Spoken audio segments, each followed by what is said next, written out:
안녕하십니까. 나도 보건의료복지 온라인 명강사 의료사회복지사 정대희입니다. 만나 뵙게 돼서 반갑습니다. 보건의료 현장 전문가, 사회복지 현장 전문가 간의 공통점에 대해서 생각해 보신 적 있으신가요? 저는 두 가지 공통점이 있다고 생각을 해봤습니다. 첫째, 각 분야의 전문성을 활용해 돌봄을 제공하는 전문가라는 점. 둘째, 돌봄 제공자로서 감정노동, 소진에 노출되어 있다는 점. 두 가지를 꼽아봤습니다. 오늘은 이 두 가지 공통점을 바탕으로 내가 일하는 돌봄을 제공하는 일터와 여러분의 감정 사이에 어떻게 하면 균형을 잘 맞춰갈 수 있을지 알아보는 시간을 갖고자 합니다.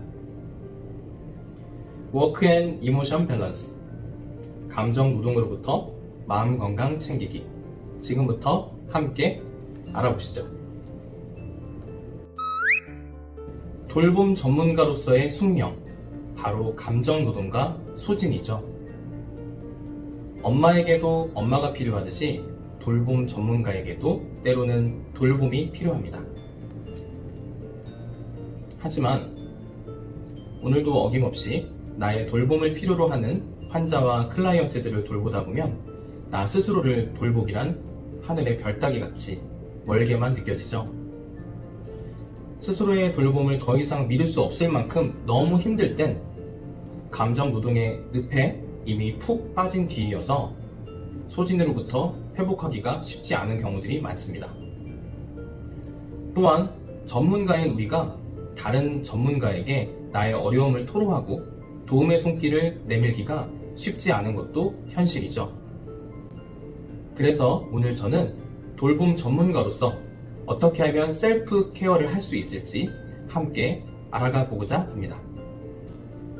환자와 클라이언트를 만나다 보면 내가 처음 이 길을 선택했던 초심마저 흔들게 되는 그런 어려운 일에 처하게도 되죠. 바로 이런 얘기를 듣게 되면 말이죠. 이거 다 세금으로 하는 거고 나 때문에 먹고 사는 거냐 당신? 이러고도 당신이 전문가야?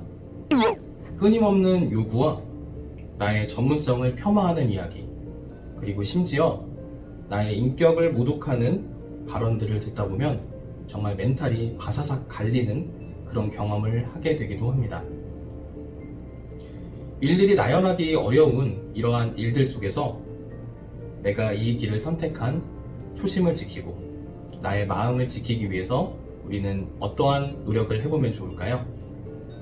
지혜로운 대처를 위해서는 오늘 여러분들과 함께 돌봄의 본질에 대해서 되짚어보고 보다 현명하게 대처할 수 있는 방법으로서 알아차림을 함께 연습해보고자 합니다.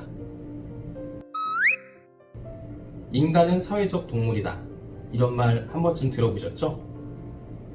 사회적 동물이라는 것은 바로 돌봄이 있기 때문에 붙여진 말일 겁니다. 다른 집단 생활을 하는 동물들과 인간의 결정적인 차이는 바로 인간이 행하는 돌봄은 사회적 돌봄이라는 결정적인 차이가 있기 때문입니다. 데일리아 루이스는 사회적 돌봄을 3차원적 개념이라고 이야기했습니다. 첫째, 노동으로서의 성격. 둘째, 의무와 책임 속에서 수행되는 영역이라는 것. 셋째, 공사의 경계를 넘나들며 수행한다는 점. 사회적 돌봄이란 이렇게 입체적인 노동이고 복잡한 노동이기 때문에 우리가 감정 노동에 노출될 수밖에 없었다는 점을 우리는 쉽게 이해할 수 있습니다. 그렇기 때문에 소진을 느낄 수밖에 없었던 거죠. 이런 어려운 일을 그동안 해오신 스스로를 한번 토닥토닥 해주시고 다음 챕터로 넘어가면 좋겠습니다. 앞에서 돌봄의 본질을 조망해 봤는데요. 이번에는 돌봄의 대상에 대해서 알아보도록 하겠습니다. 돌봄의 대상에는 누구누구가 있을까요? 우리가 만나는 환자 또는 클라이언트, 그리고 나의 동료, 그리고 가정의 복귀에서는 나의 가족, 그리고 때로는 반려견, 반려묘 등 반려동물들이 있을 수가 있겠죠. 그리고 오늘 가장 중요한 돌봄의 대상은 바로 나 자신입니다. 태양계 행성들이 태양을 중심으로 돌듯 돌봄은 돌봄을 제공하는 나를 중심으로 돌아가죠. 내가 무너져 버리면 태양처럼 따사로운 돌봄을 우리의 돌봄을 필요하는 분들께 드릴 수 없게 됩니다. 그게 바로 나의 정신건강과 마음을 잘 챙겨야 되는 이유 중 하나죠. 내가 건강해야 내가 돌봐야 되는 사람도 함께 건강할 수 있습니다. 돌봄의 본질과 대상을 함께 알아봤는데요. 함께 알아본 것을 바탕으로 이제는 어떻게 하면 잘 돌볼 수 있을지를 본격적으로 함께 이야기 나눠보겠습니다. 나와 나의 돌봄 대상을 잘 돌보려면 어떻게 하면 될까요? 가장 필요한 것은 무엇이 있을까요? 너그러운 마음, 자애로운 마음, 바로 카인드니스입니다. 복잡하고 바쁜 현장 속에서 친절한 마음을 유지하려면 보통 일이 아니죠. 이렇게 하기 위해서는 바로 위즈덤, 지혜로움이 필요합니다. 우리는 돌봄 전문가로서 각 분야의 수련 과정, 그리고 자격증 취득 과정을 거쳤죠. 돌봄의 기술은 어느 정도 우리가 몸에 익숙해져 있다고 할 수 있겠습니다. 하지만 돌봄의 지혜는 어떤가요? 내가 지금까지 갈고 닦아온 돌봄의 기술에 돌봄의 지혜를 몇 방울 떨어뜨린다면 보다 더 좋은 돌봄을 제공할 수 있을 겁니다. 지식이면 됐지, 왜 지혜가 필요할까요? 지혜롭지 못하면 나의 감정에 휩쓸린 결정을 하기가 쉽기 때문입니다. 그럼 지혜로운 대처를 위해서 우린 어떠한 연습과 노력을 하면 좋을까요? 지혜는 과연 훈련이 가능한 덕목일까요? 한번 같이 생각해 볼까요? 지혜로움도 연습을 통해서 충분히 길러질 수 있습니다. 그러면 어떻게 함양해 볼지 같이 알아보겠습니다. 지혜로운 돌봄을 위한 첫 번째 걸음. 나와의 진정성 대화를 통해서 내 안에 지혜로움을 끌어올리기. 진정성 대화는 제가 그렇게 하면 원하는 대답을 들을 수 없습니다 라는 책에서 발견한 구절인데요. 세 가지 질문을 던집니다. 첫째, 나에게 무엇이 가장 중요한가요? 둘째, 가장 걱정되는 게 무엇인가요? 셋째, 그것 또는 그 일이 당신에게 어떤 의미인가요? 이렇게 나의 일과 지혜로운 돌봄에 대해서 근본적인 이 세 가지 질문을 반복해서 내 스스로에게 던지다 보면은 내가 어떻게 하면은 더 지혜롭게 돌볼 수 있을지에 대한 해답이 내 안에서 자연스럽게 흘러나올 수 있습니다. 지혜로운 돌봄을 위한 두 번째 걸음, 알아차림 연습하기입니다. 우리가 불편하고 어려운 상황에 잘 대처하지 못하는 이유가 무엇이라고 생각하시나요? 바로 예측하지 못했기 때문입니다. 그 상황을 미리 감지했거나 익숙한 상황이라면 분명히 잘 대처할 수 있었을 겁니다.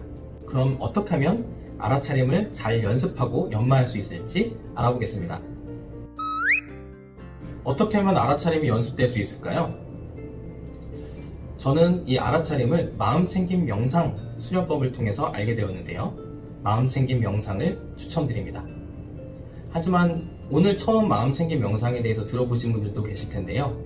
명상까지는 아니더라도 제가 추천드리는 이 방법을 반복적으로 연습하신다면 이전보다 알아차림을 더 잘 하실 수 있을 겁니다. 바로 SBNRR입니다. 불편한 상황이 왔다는 것을 인지합니다. 여기서는 그 상황을 인지하는 것만 하면 됩니다. 그 불편한 상황에 대한 나의 감정에 꼬리표를 붙이지 않고 말이죠. 부정적인 감정, 긍정적인 감정, 이런 부분들은 제외하고 이 상황 자체가 일어났다는 것만 인지하시면 됩니다. 다음 단계로는 그 불편한 상황과 나의 감정을 분리합니다. 그러면 그 상황에 대해서 보다 객관적으로 침착하게 내가 대응할 수 있는 방법으로 나아갈 수 있습니다. 혹시 그런 감정이 올라왔다면 그 감정의 변화를 유심히 지켜보십시오. 그리고 그 감정이 서서히 사그라든다면 있는 그대로 흘려보내주시면 됩니다. 그리고 그 상황이 일어난 것에 대해서 모든 것을 나의 책임으로 돌리지 마십시오. 그리고 다시 본래 나에게로 돌아가면 됩니다. 혹시 내 잘못에 기인한 일이 있다면 인정하고 빨리 사과하시면 됩니다. 처음엔 쉽지 않으실 겁니다. 하지만 운동을 통해서 나의 근육을 키우듯이 내 마음속 근육도 이러한 연습을 통해서 충분히 키워낼 수 있습니다. 이런 알아차림은 내 머릿속에 막 떠오르는 생각들을 알아차리는 것, 그리고 나의 들숨과 날숨의 주기를 계속 지켜보고 알아차리는 것, 이런 연습을 통해서 함양할 수 있습니다. 혹시 제 이야기를 들으시고 마음챙김 명상에 대해서, 알아차림에 대해서 좀 더 관심이 생기신다면 관련 전문 서적이나 어플리케이션 등을 활용해서 충분히 스스로 훈련해 나가실 수 있을 겁니다. 저는 현장에서 호스피스 완화의료 사회복지사로 몇 년간 일했었습니다. 그 분야를 담당하면서 마음의 소진을 겪기도 했죠. 내 스스로도 챙기고 만나 뵙는 환자와 가족분들께 좀 더 좋은 서비스를 드리기 위해서 여러 가지 방법들을 고민하던 중 만났던 것이 바로 마음챙김 명상이었습니다. 혼자 이 책도 보고 저 책도 보고 앱도 다운받아서 스스로 연습하고 이러다 보니 지금은 저에게 아주 큰 도움이 되는 수련법이 되었습니다. 저와 함께 보건복지 현장에서 일하는 동료분들도 마음챙김 명상, 알아차림 연습을 통해서 보다 감정노동으로부터 자유로워지셨으면 좋겠다는 생각에 이렇게 나도 온라인 명강사에 지원을 하게 됐고요. 이렇게 강의를 준비해 보게 되었습니다. 우리가 이 현장에 있는 한 누군가는 늘 잔잔하고 싶은 내 마음에 돌을 던질지도 모릅니다. 그럴 때마다 내 마음의 웅덩이가 퉁동 하고 모든 물을 다 밖으로 쏟아낼 정도로 부침을 겪다 보면 우리는 이 현장에서 오랫동안 머무를 수 없을 겁니다. 그리고 그렇게 감정노동 속에 소진되고 소모만 되기에 우리 스스로가 너무도 중요합니다. 오늘 제시해드린 나와의 진정성 대화, 알아차림 연습을 반복하다 보면 궁극적으로 마음의 근육이 키워져서 나와 나의 돌봄을 필요하는 모든 분들을 함께 지킬 수 있는 여러분이 되실 수 있으리라 믿습니다. 동료 여러분, 짧은 시간이었지만 오늘 저와 나눈 이야기를 통해서 여러분의 삶 속 워크 앤 이모션 밸런스, 그 균형점이 좀 더 잘 찾아지길 바라겠습니다. 끝까지 들어주셔서 감사합니다. 저는 의료사회복지사 정대희였습니다.